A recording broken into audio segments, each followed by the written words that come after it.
Hey guys, it's FeverMax91, and I'm bringing you a video about the Nintendo Switch and the Foxconn leak. Now, basically, for those of you who don't know, there was a leak about the Switch specs by a supposed factory worker who had a dev kit. He or she was giving all these stats on like the CPU and the GPU and the batteries and everything. Now, I think that people didn't think too much of it until some of the stats that whoever this person was giving out started to actually turn out to be true. When Nintendo released some of their stats on their website, it was discovered that this person was right about the battery inside the Joy-Cons, and I believe inside the Switch itself. And they were generally right about the weight of the console itself. So people have started speculating whether or not they were right about the specs as well. And if they are, we are in for something much different than most of us thought, I believe.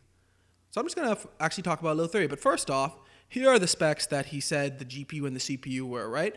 Notice he says 10 times 10 cores. Now, my brother-in-law, and my cousin built a gaming computer. I know about processor cores and stuff like that, hyper-threading and stuff like that.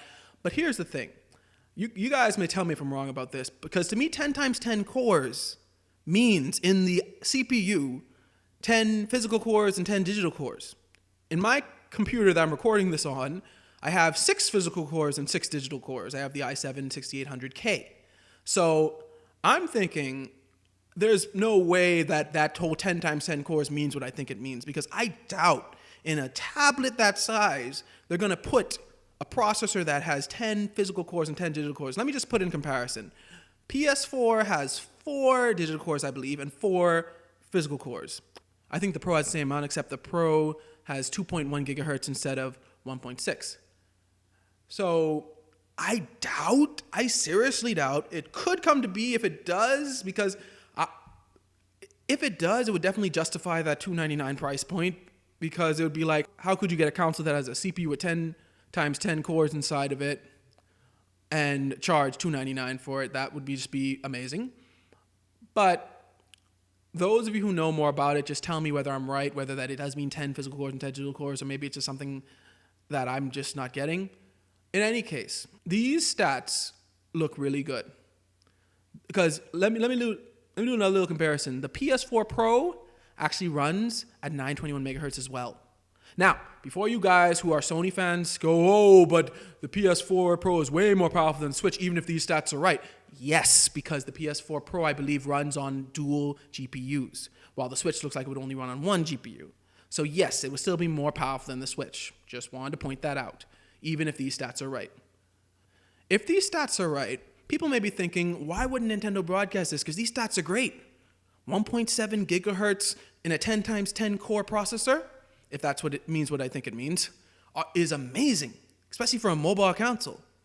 921 megahertz running on the GPU, that's great.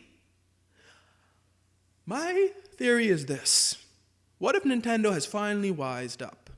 What if Nintendo has finally realized that even though, as they say, specs don't matter as much to us, that they need the good specs to get the third party and to keep the gamers interested, right? So why wouldn't they broadcast these specs like Microsoft and Sony do when bringing out the console to say, these are powerhouses, man. You got to get these. These are going to be great, right? Here's my theory. What if they're holding out till after the release? Because let's think about it this. Nintendo Switch sold out of pre-orders everywhere. Not just in the US, not just in the UK, not just in Japan, everywhere. You can't get a Nintendo Switch unless you go to scalpers on eBay, which I would not recommend. So the pre-orders and the initial console sales, just even the Wii U had a really great launch. They sold, I think, over 3 million in 1 month. So even the Wii U had a really great launch. So Nintendo may notice, like, no matter what we really bring out, we tend to have really good launches. People tend to really buy us for those first couple of months. So they may be like, you know what? Let's just hold back on saying what the specs of this console is until after the release. Because we're going to get all those Nintendo fanboys and people who are really interested in the mobile gaming aspect of it anyway, without those specs, even if the specs and the Foxconn link aren't right. So I'm thinking like they may be like, let's just hold out till after the release, and then we'll also get the hardcore gamers. Because think about it, they'll probably have a really good release anyway. So they could wait till after the release, and they could get people who weren't interested in the Switch before.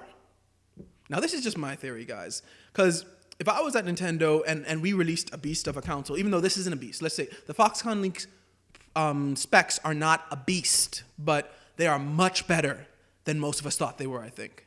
So if I were down at Nintendo, I'd be like, man, these specs are a lot better than most people are going to think. Why don't we just shock them? Completely shock them when it releases, because we're going to sell well in the pre-orders anyway. Let's just shock them when it releases and get this thing going. That's just my train of thought, guys. What do you guys think? Do you think Nintendo, if these specs are right, are purposely not releasing them because they want to like just shock us when the thing comes out? Or do you think that these specs are wrong, even though the Foxconn leak has been right about a lot of other stuff about the Switch? Leave your thoughts in the comments below. Thanks for watching. Remember to like, share, and subscribe, and may God bless you all.